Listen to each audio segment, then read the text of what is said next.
the voice break ആവുന്നുണ്ടെങ്കിൽ പറയാം. Okay. So can you see that slide in full view? Yes, sir.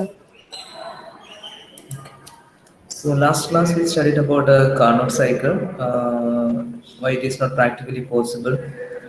So a derivation for the air standard efficiency of a Carnot cycle. So we identify what are the process in a Carnot cycle, two isothermal process and two adiabatic process. Means two isothermal process, two reversible isothermal process, two reversible adiabatic process. All reversible adiabatic processes are termed as isentropic process. Okay, we have to be careful that sometimes adiabatic instead of adiabatic process, they are termed as isentropic process. It is because here in air standard cycles we are considering all the processes are reversible. So it is a reversible adiabatic process. That what it says that it is a isentropic process. Okay. ചില സമയത്ത് ചില ഡെറിവേഷനിൽ അതൊക്കെ നോക്കി കഴിഞ്ഞാൽ diagram നോക്കി കഴിഞ്ഞാൽ adiabatic പ്രോസസ്സിന് പകരം isentropic process എന്നായിരിക്കും അവർ എഴുതി വെച്ചിരിക്കുന്നത്. അത് എന്തുകൊണ്ടാന്ന് വെച്ച് കഴിഞ്ഞാൽ നമ്മുടെ ഈ എയർ സ്റ്റാൻഡേർഡ് സൈക്കിൾസിലെല്ലാം തന്നെ നമ്മളിതൊരു ഐഡിയൽ സൈക്കിൾസ് ആയിട്ടാണ് കൺസിഡർ ചെയ്ത് പറയുന്നത്. കണ്ണൂർ സൈക്കിളും ഒരു ഐഡിയൽ സൈക്കിളാണ്. അതിനകത്ത് ഉള്ള എല്ലാ പ്രോസസ്സുകളും തന്നെ റിവേഴ്സിബിൾ എന്നാണ് അവിടെ പറയുന്നത്. അപ്പം ഐസോതെർമൽ പ്രോസസ് ഉണ്ട്, അഡയബാറ്റിക് പ്രോസസ് ഉണ്ട്. ഈ ഐസോതെർമൽ പ്രോസസ്സും റിവേഴ്സിബിൾ ആണ്, അഡയബാറ്റിക് പ്രോസസ്സും റിവേഴ്സിബിൾ ആണ്. റിവേഴ്സിബിൾ ആയിട്ടുള്ള അഡയബാറ്റിക് പ്രോസസ്സിന് പറയുന്ന പേരാണ്, മറ്റൊരു പേരാണ് ഐസെൻട്രോപിക് പ്രോസസ് എന്നുള്ളത്. ഓക്കെ, അതുകൊണ്ടാണ് അങ്ങനെ വരുന്നത്. So here in this class I will discuss about a problem. ഞാൻ പറഞ്ഞിട്ടുണ്ടായിരുന്നു ബുക്കും പേപ്പറും പേനയും പിന്നെ കാൽക്കുലേറ്ററും എല്ലാം നിങ്ങളുടെ അടുത്ത് വേണമെന്ന് പറഞ്ഞിട്ടാണ്. Okay, now listen. So here I am going to discuss a problem.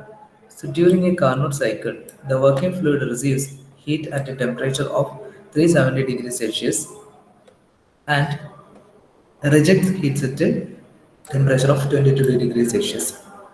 Find the theoretical efficiency of the cycle. That's a simple problem. അപ്പോൾ ഇവിടെ പറഞ്ഞിരിക്കുന്ന പറയുന്നത് this is a Carnot cycle. Carnot സൈക്കിളിൻ്റെ fluid, there is a working fluid inside the Carnot cycle which receives the temperature of 370 degrees Celsius, means that heat transferring to the system at the temperature of 370 degrees Celsius അവർ പറയുന്നുണ്ട്. And the heat is rejected at the temperature of 22 degrees Celsius. See, once if you want to find out the efficiency of a Carnot cycle, so efficiency of a Carnot cycle എന്ന് പറയുന്നത് എന്തായിരുന്നു നമുക്കറിയാം. It is 1 minus T2 by T1 അല്ലേ? T2 by T1 എന്ന് പറഞ്ഞിട്ടുണ്ട്. ഇതിനകത്ത് എന്താണ് T2, എന്താണ് T1? സാർ വോയിസ് ബ്രേക്ക് ആവുന്നു.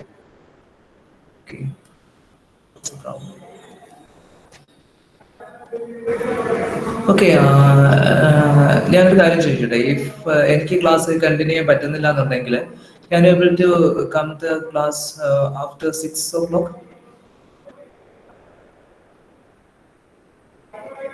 ഡേ ഞാൻ പറയാം, അതായത് ഈ ദിവസത്തെ ക്ലാസ് തന്നെ, അതായത് before Thursday or on Friday, whatever it is. 6 മണിക്ക് ശേഷം ക്ലാസ്സിൽ വരുന്നതിനകത്ത് ബുദ്ധിമുട്ടുണ്ടോ? I will take the permission from the higher authority. Voice clear ആവുന്നുണ്ടോ ഞാൻ പറയണേ ഇപ്പോ?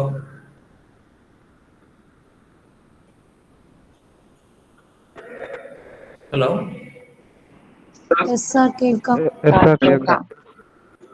ഓക്കെ. ഞാൻ ചോദിച്ചത് ക്ലാസ് ബ്രേക്ക് ആവുന്നുണ്ടെങ്കിൽ വേറെ സെഷൻ തന്നെ നിങ്ങൾക്ക് വരാൻ പറ്റുമല്ലോ, അറ്റൻഡ് ചെയ്യാൻ പറ്റുമല്ലോ? ഓക്കെ, വോയിസ് ബ്രേക്ക് ആവുന്നുണ്ടെങ്കിൽ പറയുക കേട്ടോ. So since the network I M using the mobile network, the climate is not good, so that's why the network is maybe I don't know. Okay, anyway, back to the problem. If you are not audible, mention me. Okay, so here efficiency is equal to 1 minus T2 by T1. So that is efficiency of a Carnot cycle is 1 minus T2, means that is the colder body and T1 is the higher body. So നമുക്ക് ഒരു Carnot സൈക്കിളിന്റെ efficiency calculate ചെയ്യാൻ വേണ്ടിയിട്ട് നമുക്ക് വേണ്ടതെന്ന് പറയുന്നത് standard efficiency എന്ന് പറയുന്നത് എന്താണ്? ഔട്ട്പുട്ട് ബൈ ഇൻപുട്ട് ആണ്. ഔട്ട്പുട്ട് എന്ന് പറയുന്നത് എന്താണ്? വർക്ക് ഡൺ ആണ്. ഏതൊരു സിസ്റ്റം എടുത്താലും ശരി അതിന്റെ എഫിഷ്യൻസി എന്ന് പറയുന്നത് ഔട്ട്പുട്ട് ടു ഇൻപുട്ട് ആണ്. ഔട്ട്പുട്ട് ടു ഇൻപുട്ടിനകത്ത് ഔട്ട്പുട്ട് എന്ന് പറയുന്നത് വർക്ക് ഡണ്ണും ഇൻപുട്ട് എന്ന് പറയുന്നത് ഹീറ്റ് ഇൻപുട്ടും ആണ്.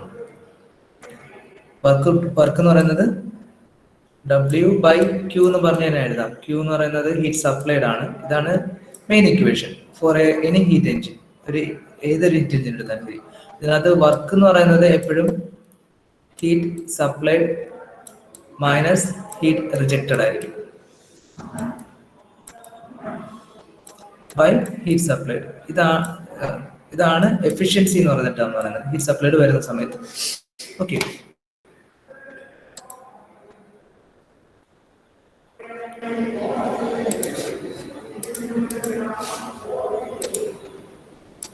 ഓക്കെ.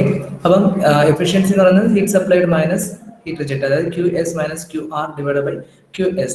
അപ്പം എഫിഷ്യൻസി കാൽക്കുലേറ്റ് ചെയ്യാൻ നമുക്ക് ഹീറ്റിന് പകരം നമ്മൾ ഇവിടെ ഡിപ്പെൻഡ് ചെയ്യുന്നത് ടെമ്പറേച്ചേഴ്സ് ആണ്. അതാണ് ഈ ഒരു സിസ്റ്റത്തിന്റെ ഏറ്റവും വലിയ അഡ്വാൻറ്റേജ് എന്ന് പറയുന്നത്. നമുക്ക് എഫിഷ്യൻസി കാൽക്കുലേറ്റ് ചെയ്യാൻ വേണ്ടിയിട്ട് ഹീറ്റിന്റെ ആവശ്യം ഒന്നുമില്ല. Instead of we can use dum heat transferred and heat rejected temperatures. Okay, അപ്പൊ ഇവിടെ പ്രോബ്ലത്തിൽ തന്നിരിക്കുന്ന പറയുന്നത് ഫ്ലൂയിഡ് റിസീവ് ചെയ്യുന്നു heat at a temperature of 370 degrees Celsius and reject the heat at 22 degrees Celsius. അപ്പം ഇതിനകത്ത് നമ്മൾ ശ്രദ്ധിക്കേണ്ട കാര്യങ്ങൾ എന്താണെന്ന് വെച്ച് കഴിഞ്ഞാൽ നമുക്ക് ഡിഗ്രി സെൽഷ്യസിലാണ് ടെമ്പറേച്ചർ തരുന്നതെങ്കിൽ നമ്മളത് കെൽവിനിലോട്ട് കൺവേർട്ട് ചെയ്യണം. So first of all T1 എന്ന് പറയുന്നതാണ് higher temperature. So that is 370 degree Celsius. You have to convert into Kelvin scale. 273 കൂടെ ആഡ് ചെയ്യാം. ദെൻ T2 എന്ന് പറയുന്നതാണ് ലോവസ്റ്റ് ടെമ്പറേച്ചർ അല്ലെങ്കിൽ cold body temperature. That is 295 Kelvin, that is converted into Kelvin. 2 plus 273 കൂടെ add ചെയ്തു. Then efficiency is equal to direct question 1 minus T2 by T1 ആണ്. So here 295 divided by 590 ചെയ്യുമ്പോഴത്തേക്ക് പ്രോബ്ലത്തിനകത്ത് എനിക്ക് efficiency എന്ന് പറയുന്നത് 50% കിട്ടി. See, this is the direct problem. It's simple problem അല്ലേ? Only thing you know is the efficiency equation and this conversion. So every degree Celsius should be converted to Kelvin scale. Okay, problem മനസ്സിലായോ? Yes sir. Okay, but ഇതൊരു direct problem ആണ്. ഈ ഒരു direct പ്രോബ്ലത്തിന് ഞാൻ കുറച്ചും കൂടെ complication ആക്കിയിട്ട് indirect ആയിട്ട് എങ്ങനെ ചോദിക്കാം എന്നുള്ളതാണ് ഞാൻ ചോദിക്കാൻ പോകുന്നത്. ഓക്കെ, അതായത് ഈ ഒരു പ്രോബ്ലത്തിന് തന്നെ അല്ലെങ്കിൽ ഈ ഒരു സൊല്യൂഷനെ തന്നെ ഞാൻ വേറെ രീതിയിൽ ഇൻഡയറക്റ്റ് ആയിട്ട് നിങ്ങൾക്ക് ചിലപ്പോൾ ആപ്ലിക്കേഷൻ ലെവലിൽ ഒരു ക്വസ്റ്റ്യൻ വരുവാണെന്നുണ്ടെങ്കിൽ ഈ സൊല്യൂഷൻ തന്നെ എങ്ങനെ ക്വസ്റ്റ്യൻ മാറുന്നുള്ളതാണ് ഞാൻ പറയുന്നത്. അപ്പം ക്വസ്റ്റ്യൻ ഇതാണ്, ഞാൻ മലയാളത്തിൽ പറയാം. ഒരു വ്യക്തി ഒരു എൻജിൻ ഡെവലപ്പ് ചെയ്തു, ഒരു ഹീറ്റ് എൻജിൻ ഡെവലപ്പ് ചെയ്തു. ആ ഹീറ്റ് എൻജിൻ ഓപ്പറേറ്റ് ചെയ്യുന്ന ടെമ്പറേച്ചേഴ്സ്, അതായത് ഹീറ്റ് റിസീവ് ചെയ്യുന്ന ടെമ്പറേച്ചർ 370 ഡിഗ്രി സെൽഷ്യസ് ആണ്. ആ ഹീറ്റ് റിജക്ട് ചെയ്യുന്ന ടെമ്പറേച്ചേഴ്സ് എന്ന് പറയുന്നത് 22 ഡിഗ്രി സെൽഷ്യസ് ആണ്. എന്നിട്ട് അദ്ദേഹം പറയുന്നുണ്ട് ആ കണ്ടുപിടിച്ച ഹീറ്റ് എൻജിൻ അദ്ദേഹത്തിന് എഫിഷ്യൻസി 65% തരുന്നുണ്ടെന്ന്. അതായത് എഫിഷ്യൻസി 65% തരുന്നുണ്ട്. ഈ വ്യക്തി കണ്ടുപിടിച്ച ഹീറ്റ് എൻജിന് എമൗണ്ട് ഇൻവെസ്റ്റ് ചെയ്യാൻ നിങ്ങൾ റെഡിയാണോ ഇല്ലയോ? ക്വസ്റ്റ്യൻ ക്ലിയർ ആണോ?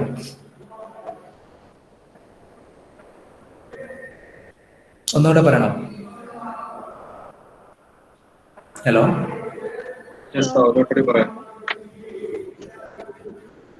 വോയിസ് ബ്രേക്ക് ആയി പോയിരുന്നു ഞാൻ പറഞ്ഞത്.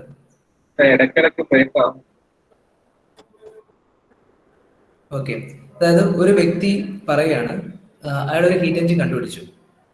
ഓക്കെ, ആ ഹീറ്റ് എൻജിൻ ഓപ്പറേറ്റ് ചെയ്യുന്ന ഹീറ്റ് റിസീവ് ചെയ്യുന്ന ടെമ്പറേച്ചർ 370 ഡിഗ്രി സെൽഷ്യസ് ആണ്.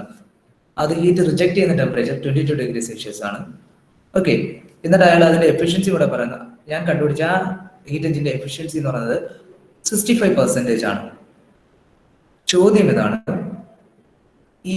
ഈ കണ്ടുപിടിച്ച വ്യക്തിയുടെ ഈ ഹീറ്റ് എൻജിനകത്ത് അത് മാർക്കറ്റിൽ ഇൻവെസ്റ്റ് ചെയ്യാൻ വേണ്ടിയിട്ട്, മാർക്കറ്റിലേക്ക് ഇറക്കാൻ വേണ്ടിയിട്ട് നിങ്ങൾ ഇൻവെസ്റ്റ്മെന്റ് നടത്തുമോ ഇല്ലയോ എന്നുള്ളതാണ് ക്വസ്റ്റ്യൻ. ക്ലിയർ ആയ ക്വസ്റ്റ്യൻ? Yes, sir. ഓക്കെ, അപ്പൊ നിങ്ങൾ ചെയ്യേണ്ടത് എന്താണ്? നേരെ ഈ സൊല്യൂഷൻ എടുത്ത് ചെയ്യാം. ഏതാണ്? നിങ്ങൾക്ക് ഹയർ ടെമ്പറേച്ചർ അറിയാം, ലോവർ ടെമ്പറേച്ചർ അറിയാം. നിങ്ങൾക്ക് കാർനോട്ട് എഫിഷ്യൻസി കാണാനുള്ള ഇക്വേഷൻ അറിയാം. 1 - T2/T1 ചെയ്യുക. അപ്പൊ എത്ര കിട്ടി നിങ്ങൾക്ക്? ആൻസർ 50% കിട്ടി. ഇനി മറ്റേ പുള്ളി പറഞ്ഞിരിക്കുന്ന എഫിഷ്യൻസി എത്രയാണ്? എത്രയാണ്? 65 ആണ്. So does his claim exist? Stand ചെയ്യും.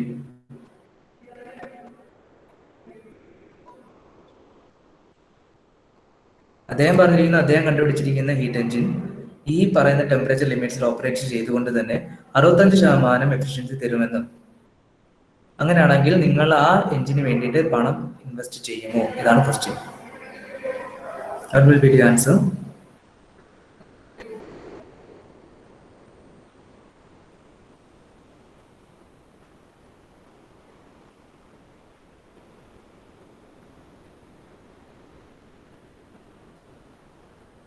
നമ്മൾ ഈ പറഞ്ഞ കാര്യങ്ങളെല്ലാം കൂടെ വെച്ചിട്ടാണ് ഞാൻ ആൻസർ പറയാം. എന്താണ്? നിങ്ങൾ ഇൻവെസ്റ്റ് ചെയ്യുകയോ ഇല്ലയോ? You have the answer for the Carnot cycle. അതായത് Carnot cycle efficiency calculate ചെയ്തപ്പോൾ you got it as 50%. And he claims that he have the efficiency of 65% with the same temperature limits. Will you invest? No. What's the reason? Reason is ഈ same temperature ലിമിറ്റ്സിൽ operate ചെയ്യുമ്പോൾ maximum efficiency തരുന്ന Carnot cycle പോലും എത്ര തരുന്നുള്ളൂ? 50% തരുന്നുള്ളൂ, അല്ലെ? 50% തരുന്നുള്ളൂ. അപ്പോൾ അദ്ദേഹം പറയുന്നത് 65% with this temperature limits is impossible, അല്ലെ? നമുക്കറിയാം ഒരു പർട്ടിക്കുലർ ടെമ്പറേച്ചർ ലിമിറ്റ്സിനകത്ത് കാർനോട്ട് എഞ്ചിൻ ആയിരിക്കും മാക്സിമം എഫിഷ്യൻസി തരുന്നത്. ഇപ്പൊ ഇവിടുത്തെ പറഞ്ഞിരിക്കുന്ന സ്ഥിതി നോക്കുകയാണെങ്കിൽ എഫിഷ്യൻസി കാർനോട്ട് സൈക്കിളിൽ കിട്ടിയിരിക്കുന്നത് 50%. പുള്ളിക്കാരൻ പറഞ്ഞിരിക്കുന്ന 65% കിട്ടുന്നുണ്ടെങ്കിൽ ഇതൊരു ഇൻവാലിഡ് സ്റ്റേറ്റ്മെന്റ് ആണ്. അതുകൊണ്ട് തന്നെ we couldn't give attention to this statement. അപ്പൊ നമ്മുടെ കൺക്ലൂഷൻ ഏതാണ്? With the same temperature limits, the Carnot efficiency obtained as 50%. And this is the maximum efficiency is possible for any cycle with this particular temperature limits. So the statement of the person having 65% of efficiency with this same temperature limits is an invalid one. So we are not able to invest amount for the claim. It is an invalid claim. Okay. മനസ്സിലായോ? Yes, sir. Yes, sir. അപ്പം ഒരു simple പ്രോബ്ലത്തിന് എങ്ങനെ complicated ആക്കി എന്നുള്ളതാണ്. Solution ഇതാണ്, ചെയ്യേണ്ട solution ഇതാണ്. പക്ഷെ ക്വസ്റ്റ്യൻ വന്നത് പ്രാക്ടിക്കൽ ലെവലാണ്, ആപ്ലിക്കേഷൻ ലെവലിലേക്ക് ക്വസ്റ്റ്യൻ വരും. അപ്പൊ ഇങ്ങനെയാണ് ഇതിനകത്ത് വരുന്ന ഈ കാർനോട്ട് സൈക്കിളിന്റെ ബേസ് ചെയ്തുള്ള ഏറ്റവും ആയിട്ടുള്ള ഒരു ഇൻഡയറക്റ്റ് ക്വസ്റ്റ്യൻ എന്ന് പറയുന്നത് എപ്പോഴും ഇങ്ങനെ തന്നെ ആയിരിക്കും വരുന്നത്. ഒരു വ്യക്തി ഇൻവെസ്റ്റ് ചെയ്യാൻ റെഡിയാണെന്നും പറഞ്ഞിട്ട് സപ്പോസ് അദ്ദേഹം ക്ലെയിം ചെയ്ത എഫിഷ്യൻസി 49 ആയിരുന്നെങ്കിൽ what will be your answer? Invest. He claims that he can give an efficiency of 49%. What will be your answer? Invest. Invest. We will invest because Carnot efficiency is more than Almost close to Carnot cycle. Carnot efficiency is more than this percentage. So we can possible. So up to 50% is possible. Up to 50% is possible. Okay. Okay, I couldn't able to continue the class. നിങ്ങൾക്ക് ഇനി അടുത്ത class ഉടനെ start ചെയ്തല്ലേ? Yes, sir. We are having a long problem coming. So I couldn't finish it in by time. Okay. Is my voice is breaking still? No, sir. No, sir. No, sir. ഇടയ്ക്ക് ആർക്കെങ്കിലും ഒരാൾക്ക് break ചെയ്യുന്നുണ്ടെങ്കിൽ അവരുടെ network problem ആയിരിക്കും. Common general ആയിട്ടാണ് നോക്കുന്നത്, അതാണ് നോക്കിയാൽ മതി.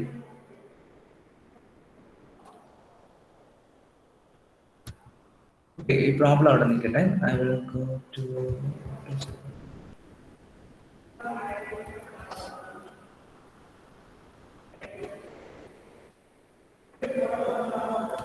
okay.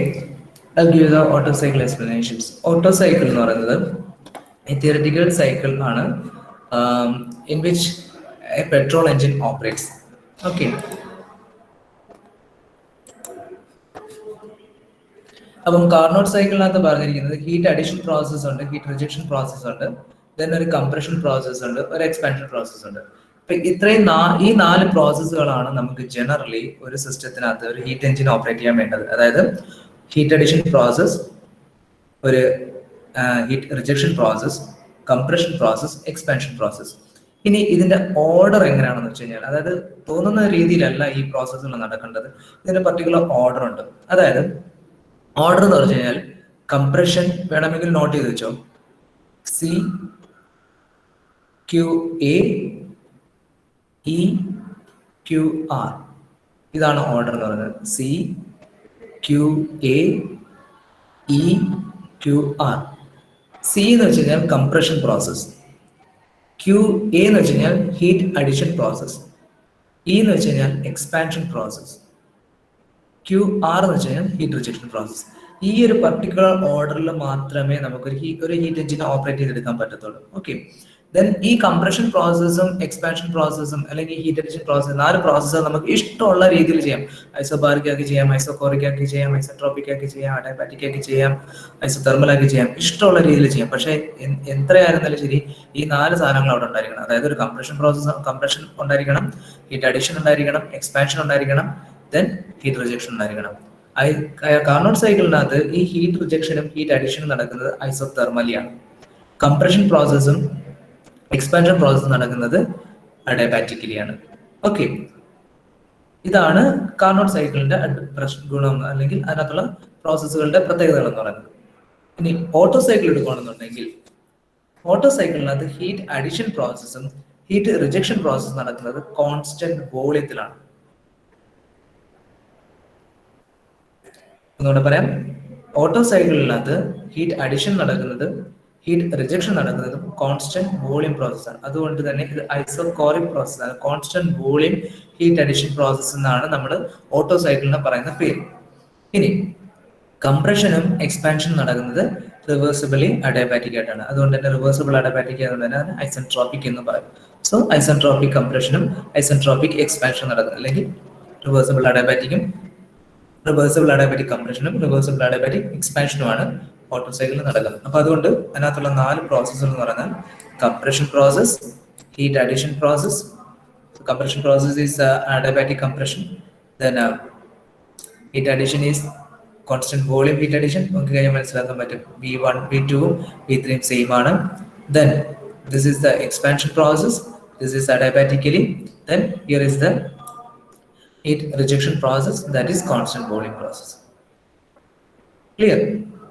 So 1 to 2 TS ഡയഗ്രത്തിലേക്ക് വരികയാണെങ്കിൽ 1 to 2 എന്ന് പറയുന്നത് അഡാബാറ്റിക് കംപ്രഷൻ ആണ്. So that is isentropic process ആണ്. 1 to 2 മീൻസ് ഞാൻ അഡാബാറ്റിക് എന്ന് പറയുമ്പോഴത്തേക്ക് റിവേഴ്സിബിൾ അഡാബാറ്റിക് ആണ് മീൻ ചെയ്തത്. 1 to 2 എന്ന് പറയുന്നത് reversible adiabatic compression process or isentropic compression process. 2 to 3 എന്ന് പറയുന്നത് ഇവിടെ നോക്കിക്കഴിഞ്ഞാൽ PV ഡയഗ്രത്തിനകത്ത് ഇതാണ് 2 to 3, that is constant volume process. So here TS ഡയഗ്രത്തിനകത്ത് ഇത് ഇതിനാണ് പോകുന്നത്. So that is constant volume heat addition process. 3 to 4 എന്ന് പറയുന്നത് reversible adiabatic expansion process or isentropic expansion process. ഇതാണ് ആ ലൈൻ എന്ന് പറയുന്നത്, വെർട്ടിക്കൽ ലൈൻ ആയിട്ട് വരും TS ഡയഗ്രത്തിനകത്ത്. 4 to 1 എന്ന് പറയുന്നത് constant volume heat rejection process. Okay, the Otto cycle is an ideal cycle for spark ignition reciprocating petrol engine. So Otto cycle ആണ് ഒരു പെട്രോൾ എഞ്ചിൻ ഓപ്പറേറ്റ് ചെയ്യുന്നത്. It is named after Nicholas A. Otto, who built a successful 4-stroke engine in 1876 in Germany using the cycle proposed by the Frenchman Vedach in 1862. ഇദ്ദേഹം propose ചെയ്ത ഒരു സൈക്കിളിൽ successful ആയിട്ട് petrol engine operate ചെയ്തതാണ് Nicholas A auto. അതുകൊണ്ട് അദ്ദേഹത്തിന്റെ പേരിലാണ് ഈ സൈക്കിൾ അറിയപ്പെടുന്നത്. Okay, so these are the 4 process എന്ന് പറയുന്നത് ഞാൻ ഇപ്പൊ പറഞ്ഞതാണ്. 1 to 2 എന്ന് പറയുന്നത് isentropic compression. This is 1 to 2 isentropic compression or adiabatic compression. We can say that this is reversible adiabatic compression process. Then 2 to 3 എന്ന് പറയുന്നത് നിങ്ങൾ ഈ ഐസെൻട്രോപിക് എന്നുള്ള ടേം എഴുതണ്ട കേട്ടോ, നിങ്ങൾക്ക് കൺഫ്യൂഷൻ ഉണ്ടെങ്കിൽ. കാര്യം ഇത് കുറച്ചും കൂടെ അഡ്വാൻറ്റേജ് കൂട്ടി പറയുന്ന സാധനമാണ് ഈ ഐസെൻട്രോപിക് പ്രോസസ്സ്. റിവേഴ്സിബിൾ ആയിട്ടുള്ള അഡിയാബാറ്റിക് കംപ്രഷനെയാണ് നമ്മൾ ഐസെൻട്രോപിക് കംപ്രഷൻ എന്ന് പറയുന്നത്. നിങ്ങൾക്ക് അവിടെ കൺഫ്യൂഷൻ ഉണ്ടെങ്കിൽ ഇവിടെ നിങ്ങൾ അഡിയാബാറ്റിക് കംപ്രഷൻ തന്നെ എഴുതിക്കോളൂ, കുഴപ്പമില്ല. 1 to 2 എന്ന് പറയുന്നത് അഡിയാബാറ്റിക് കംപ്രഷൻ. 2 to 3 എന്ന് പറയുന്നത് constant volume heat addition process. Here the heat is added to the system. Then 3 to 4 is the adiabatic expansion process. Then 4 to 1 is the constant volume heat rejection process. Here the heat is rejected from the system. QR നമ്മൾ നേരത്തെ ഞാൻ പറഞ്ഞിട്ടുണ്ടായിരുന്നു. QA ഇവിടെ heat addition process. Is it clear? Yes, sir. Okay. Otto cycle is the theoretical cycle of a spark ignition engine. A standard Otto cycle consists of 4 reversible processes. Heat is supplied and rejected at constant volume. So, the constant volume heat addition process ഏതാണെന്ന് ചോദിച്ചു കഴിഞ്ഞാൽ that is Otto cycle ആണ്. രണ്ട് കണ്ടീഷനാണ്, constant volume heat addition പ്രോസസ്സും constant volume heat rejection പ്രോസസ്സും. ഇത് വരുന്ന ഒരേ ഒരു സൈക്കിളേ ഉള്ളൂ, അത് ഓട്ടോ സൈക്കിളാണ്. Expansion and compression of air takes place adiabatically. Okay, already നമ്മൾ പറയുന്നുണ്ട് it is a 4 reversible process എന്ന് പറയുന്നത്. So that is why reversible adiabatic ആയതുകൊണ്ട് തന്നെ ഇത് ഐസെൻട്രോപിക് എന്നും പറയും. അതുകൊണ്ടാണ് ഞാൻ അങ്ങനെ പറഞ്ഞിരിക്കുന്നത് നേരത്തെ. Okay, figure shows this process on the PVS and TS diagram. Okay, now ഇതാണ് നമ്മുടെ സൈക്കിളിന്റെ എക്സ്പ്ലനേഷൻ എന്ന് പറയുന്നത്. Consider A cylinder of mass m kilogram of air. Let P1, V1 and T1 be the pressure, temperature, volume of air inside the cylinder at state point 1. So ഇതാണ് നമ്മുടെ initial point എന്ന് പറയുന്നത്. ഇവിടുത്തെ pressure P1, ഇവിടുത്തെ volume V1, ഇവിടുത്തെ temperature T1. ഇവിടെ ഒരു piston cylinder arrangement നിൽക്കുകയാണ്, ഇങ്ങനെയാണ് നിൽക്കുന്നത്. ഇവിടെയാണ് ഇപ്പോൾ പിസ്റ്റൺ നിൽക്കുന്നത്. ഇതിവിടെ നമുക്ക് ഇവിടെ വരെ വരും. ഇതാണ് നമ്മുടെ പിസ്റ്റൺ സിലിണ്ടറിന്റെ ഹെഡ് എന്ന് പറയുന്നത്. ഇവിടെ വരെ നമുക്ക് end ചെയ്യും. So this is the initial point, this is the final point. Okay, now here it is the initial point ൽ നിൽക്കുകയാണ്, 1 ൽ നിൽക്കുകയാണ്. Now the air is compressed adiabatically. നമുക്കറിയാം ഇവിടെ അങ്ങോട്ട് നടക്കുന്ന കംപ്രഷൻ പ്രോസസ് അറിയാം. So the air is compressed adiabatically to state point 2 doing work on the air. അപ്പം ഇവിടെ നിന്ന് ഈ പിസ്റ്റൺ ഇങ്ങോട്ട് മൂവ് ചെയ്ത് വരുന്ന സമയത്ത് what happens is അതിനകത്ത് ഒരു m കിലോഗ്രാം ഓഫ് എയർ ഉണ്ട്, അത് കംപ്രസ് ചെയ്യും. അത് കംപ്രസ് ചെയ്യുമ്പോഴത്തേക്ക് അതിന്റെ പ്രഷർ കൂടും, അതിന്റെ ടെമ്പറേച്ചർ കൂടും, അതേപോലെ തന്നെ അതിന്റെ വോളിയം കുറയും. ഇതാണ് കംപ്രഷൻ പ്രോസസ് എന്ന് പറയുന്നത്. So what happens is its pressure increases to P2, its volume reduces to V2. So at least at final we got the state point 2. ഇതാണ് സ്റ്റേറ്റ് പോയിന്റ് 2 എന്ന് പറയുന്നത്. So curve 1 to 2 in the PV diagram and line 1 to 2 in the TS diagram. TS diagram എന്ന് പറയുന്നത് ഇതാണ്, 1 to 2 in the TS diagram. Once it reaches over the point 2, what happens is now the heat is supplied to this compressed air at a constant volume from an external hot body till state 2 is reached. അപ്പം constant volume ആയിക്കൊണ്ട് തന്നെ, അതായത് ഇവിടെ നിൽക്കുന്ന സമയത്ത് ഈ piston ഇവിടെ നിൽക്കുന്ന സമയത്ത് ഹീറ്റിനകത്തോട്ട് ആഡ് ചെയ്യും, ഈ കംപ്രസ്ഡ് എയറിനകത്തോട്ട് ഹീറ്റ് ആഡ് ചെയ്യും. ആ സമയത്ത് പിസ്റ്റന്റെ ഒരു രീതിയിലുള്ള മൂവ്മെന്റ് നമ്മൾ പ്രൊവൈഡ് ചെയ്യത്തില്ല, അതുകൊണ്ട് തന്നെ അത് കോൺസ്റ്റന്റ് പോലെ ആയിരിക്കും. അതായത് കംപ്ലീറ്റ് ഹീറ്റ് ആഡ് ചെയ്യുന്നത് വരെയും നമ്മൾ പിസ്റ്റന് മൂവ്മെന്റ് കൊടുക്കത്തില്ല. Means that heat is added at constant volume. Okay, എവിടെ വരെ 3 എന്ന് പറയുന്ന പോയിന്റ് അറ്റൈൻ ചെയ്യുന്നവരെ. So what happens is pressure increases. ഇത് കോൺസ്റ്റന്റ് വോളിയത്തിൽ ഞാൻ ഹീറ്റ് ആഡ് ചെയ്യുമ്പോഴത്തേക്ക് പ്രഷർ കൂടുന്നുണ്ട്, അതേപോലെ ടെമ്പറേച്ചറും കൂടും. Okay, but we obtain the volume as the same. So V2 is the equal to V3 ആയിരിക്കും ഇവിടെ. This process is represented by the vertical line 2 to 3 in the PV diagram and the curve 2 to 3 in the TS diagram. ഇതാണ് നമ്മളുടെ heat constant volume heat addition process in the TS diagram. ഇനി point 3 എത്തിക്കഴിഞ്ഞാൽ what happens is at point 3 the hot body is removed. Heat addition നമ്മൾ ഇവിടെ നിർത്തും. So what happens is the air is allowed to expand adiabatically. Heat ഒന്നും എന്ത് ചെയ്യത്തില്ല, transfer ചെയ്യത്തില്ല. So adiabatically the piston air allowed to expand from 3 to 4. So expansion നടക്കുന്ന സമയത്ത് what happens is pressure temperature drops, its volume increases. Okay. The air is allowed to expand adiabatically to state point 4 doing external work. അപ്പോൾ ഇവിടെ വെച്ചിട്ടാണ് നമുക്ക് എന്ത് കിട്ടുന്നത്, work കിട്ടുന്നത്. അതായത് 1 to 2 എന്ന് പറയുന്നത് ഞാൻ വർക്ക് സിസ്റ്റത്തിലേക്ക് ഉള്ളിലേക്ക് കൊടുത്തു, 1 to 2 3 to 4 എനിക്ക് വർക്ക് സിസ്റ്റത്തിൽ നിന്ന് കിട്ടി. Okay. This is process represented by curve 3 to 4 in the PV diagram and vertical line 3 4 in the TS diagram. TS diagram നോക്കുകയാണെങ്കിൽ ഇതാണ് vertical line എന്ന് പറയുന്നത്. Then when it reaches point 4, what happens is the heat is rejected at a constant volume to an external cold body till the state 1 is reached. 4 എത്തി കഴിഞ്ഞാൽ we will remove the heat from the system. ഏതെങ്കിലും ഒരു external സർഫസിലേക്ക് അല്ലെങ്കിൽ external ബോഡിയിലേക്കോ external സിസ്റ്റത്തിലേക്കോ നമ്മൾ heat remove ചെയ്യും. ഈ heat rejection നടക്കുന്നതും constant വോളിയത്തിലാണ്. So this process is represented by vertical line in the 4 to 1 in the PV diagram and curve 4 to 1 in the TS diagram. TS diagramത്തിനകത്ത് ഇതാണ് എന്തെന്ന് പറയുന്നത് constant volume heat rejection process. Constant volume heat rejection process എന്ന് പറഞ്ഞാൽ ഇവിടെ നിൽക്കുമ്പോൾ പിസ്റ്റണിന് പിന്നീട് movement ഒന്നുമില്ല. ആ സമയത്ത് ഹീറ്റ് റിജക്ട് ചെയ്യുമ്പോഴത്തേക്ക് എന്ത് സംഭവിക്കും, പ്രഷർ ഡ്രോപ്പ് ചെയ്യും, ടെമ്പറേച്ചർ ഡ്രോപ്പ് ചെയ്യും and it reaches to the initial state 1. Thus the air is finally returned to the original state after completing a cycle. ഇതാണ് ഒരു എയർ സ്റ്റാൻഡേർഡ് ഓട്ടോ സൈക്കിളിന്റെ വർക്കിംഗ് എന്ന് പറയുന്നത്. Is it clear? Yes, sir. Yes, sir. Okay.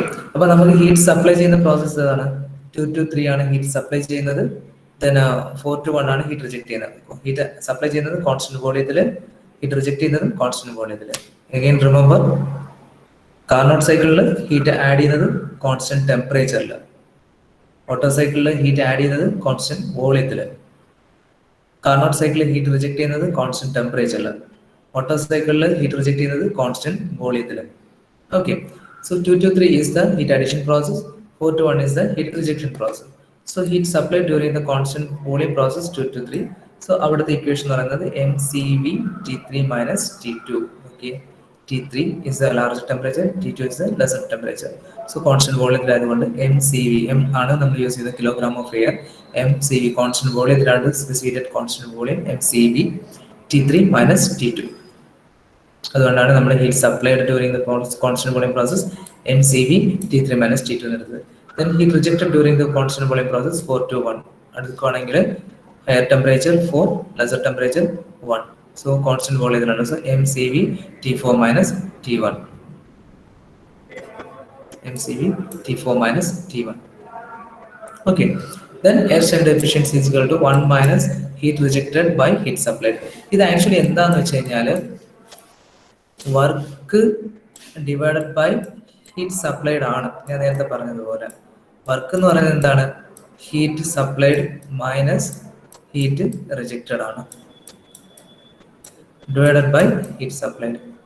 ഈ ഇക്വേഷനെയാണ് നമുക്ക് 1 minus QR by QS എന്ന് എഴുതാൻ പറ്റും. അതുകൊണ്ടാണ് 1 minus heat rejected by heat supplied എന്ന് പറഞ്ഞ് എഴുതി. സോ 1 minus ഹീറ്റ് റിജക്റ്റഡ് എത്രയാണ്, ഇതാണ് mCV T4 minus T1.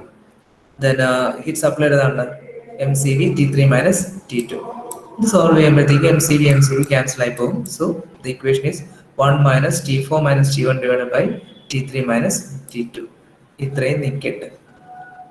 നമ്മളൊരു ഡെറിവേഷനിലേക്ക് പോവുകയാണ്, അതായത് സ്റ്റാൻഡേർഡ് എഫിഷ്യൻസി കാൽക്കുലേറ്റ് ചെയ്യാനായിട്ട് പോവുകയാണ്. നെക്സ്റ്റ് ക്ലാസ്സിൽ ഞാൻ എൻ്റെ കണ്ടിന്യൂഷൻ തരാം. ഓക്കെ.